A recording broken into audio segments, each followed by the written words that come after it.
श्रीराम समर्थ. गोपाल कृष्ण भगवान की जय.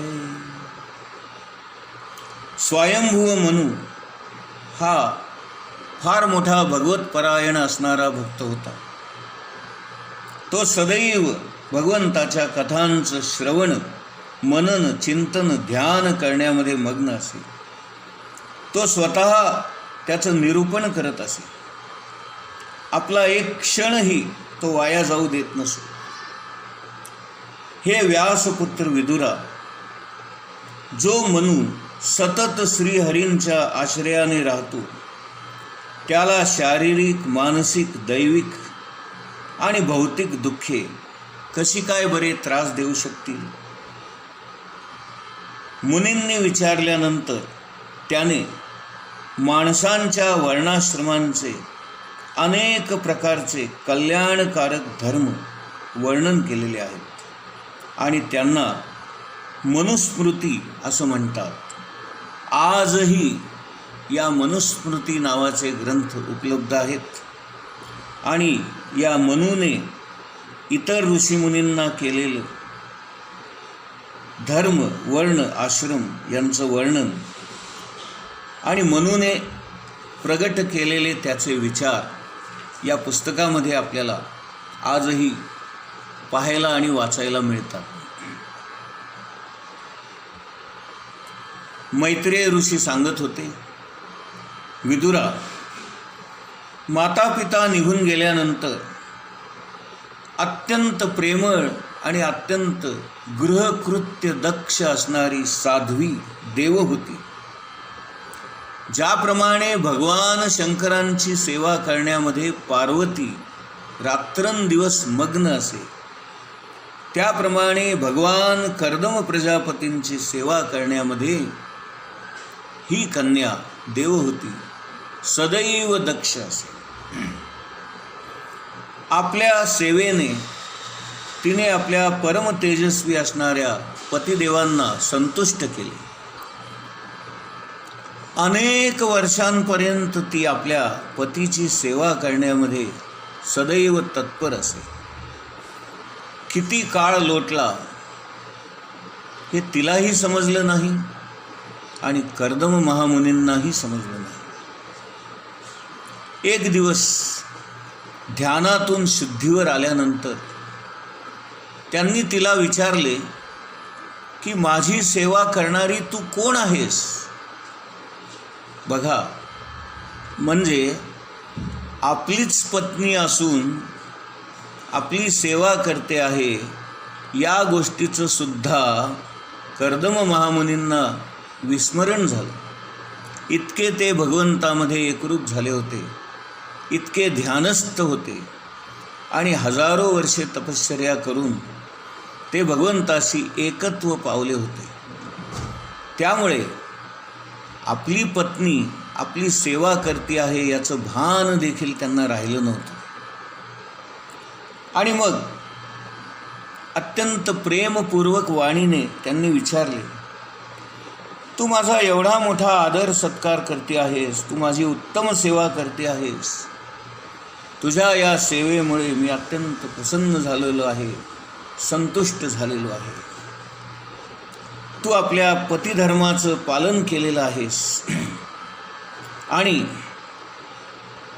पतीला जे काही आवश्यक असतं ते सर्व तू योग्य मार्गाने,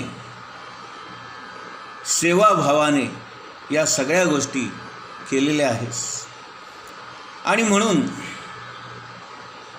ज्या भगवंताच्या प्रसादामुळे मला विभूती प्राप्त झाल्या आहेत त्यावर आता तुझा सुद्धा हक्क आहे आणि म्हणून मी तुला मला प्राप्त झालेली दिव्य दृष्टी तुला देतो.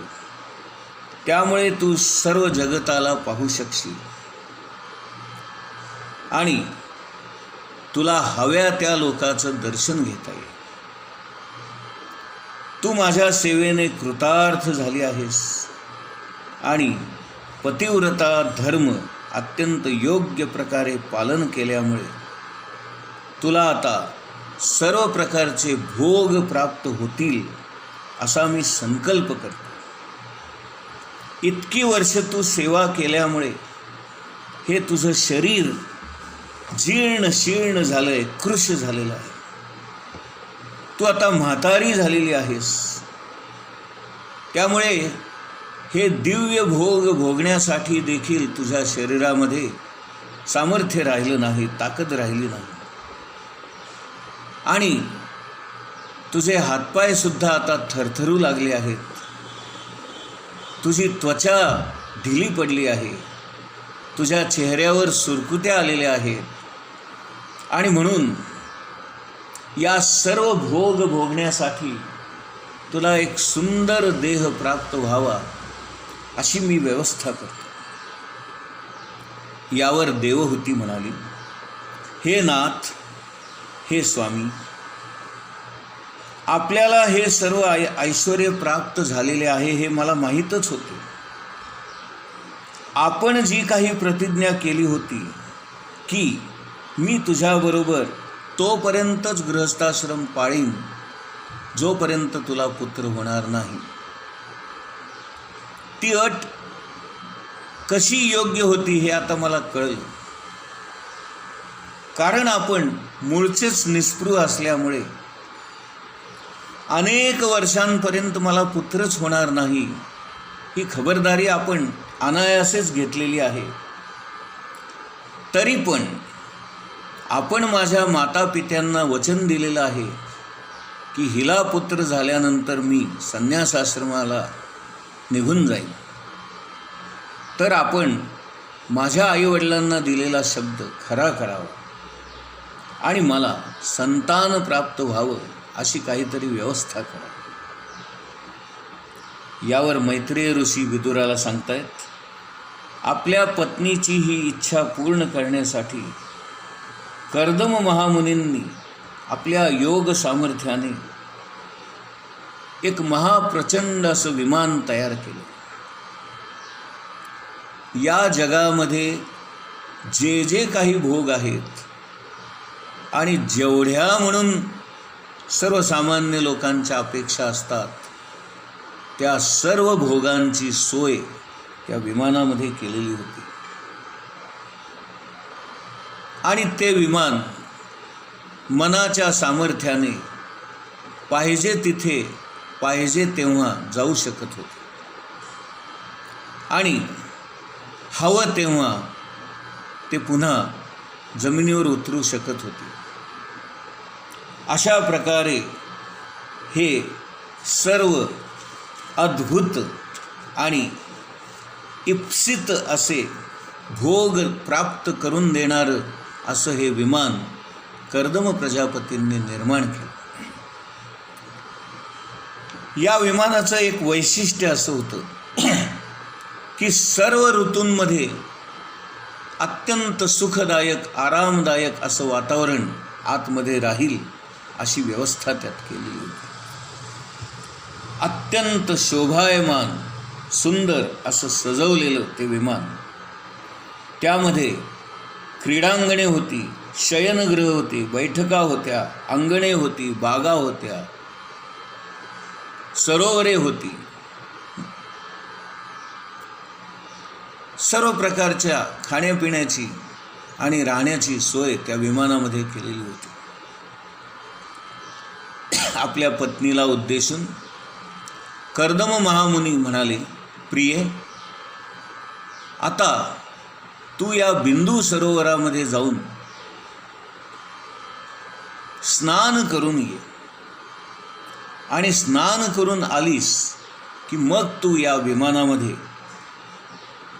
प्रवेश कर. भगवान विष्णूंनी निर्माण केलेले हे सरोवर मनुष्याच्या सर्व कामना पूर्ण करणारे आहे, कामना पुरवणारे आहे, पूर्ण करणारे आहे. आणि म्हणून तू या सरोवरामध्ये जेव्हा स्नान करायला उतरशील तेव्हा हा कृश जीर्ण सुरकुतलेला देह नाहीसा होईल आणि अत्यंत सुंदर, अत्यंत रूपवान, अत्यंत यौवन पूर्ण असणारा असा दिव्य देह तुला प्राप्त होईल.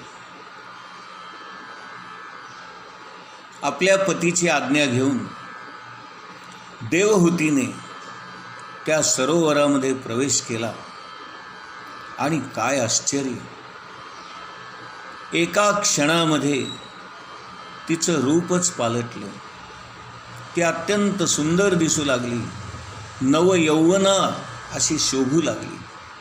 तिची कांती चमकू लागली आणि आपल्या पतीच्या योग सामर्थ्याने 1000 स्त्रिया तिची सेवा करण्यासाठी त्या सरोवरामध्ये तिला स्नान घालण्यासाठी आणि तिची सेवा करण्यासाठी कर्दम प्रजापतींनी आपल्या योग सामर्थ्याने तिथे निर्माण केल्या.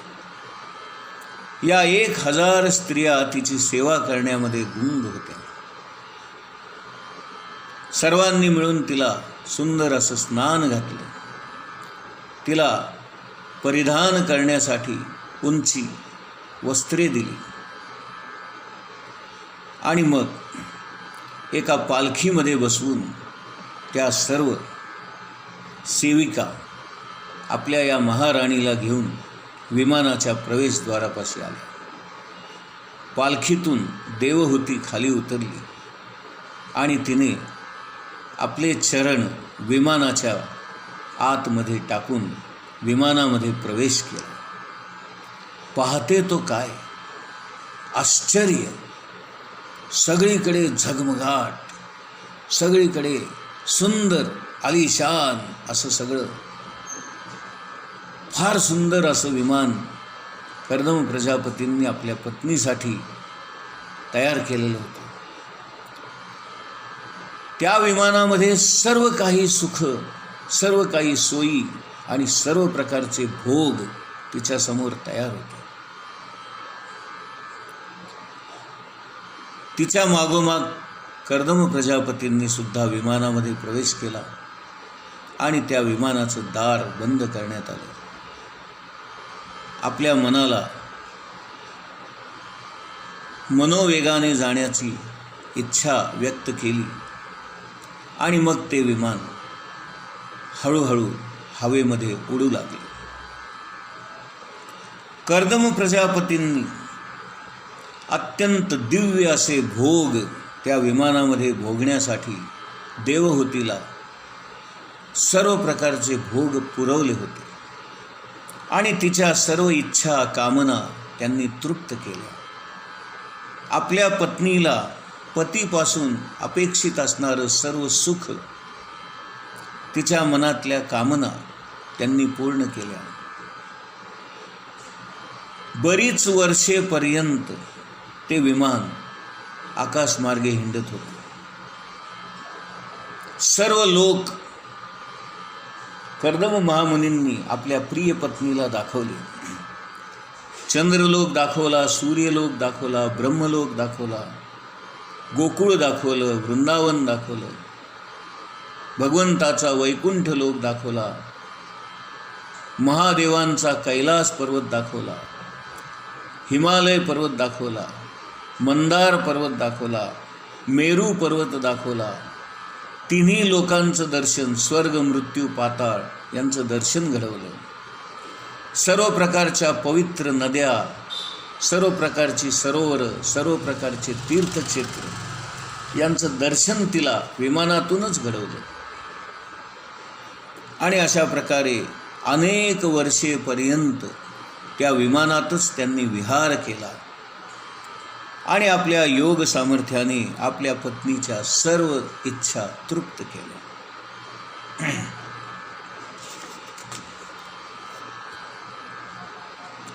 विमान जेव्हा कर्दम प्रजापतींच्या आश्रमासमोर येऊन थांबलं आणि हे दोघेही विमानातून उतरले आणि योग सामर्थ्याने निर्माण केलेलं ते विमान या दोघांनी आपल्या आश्रमामध्ये प्रवेश केल्याबरोबर ते विमान नाहीसं झालं.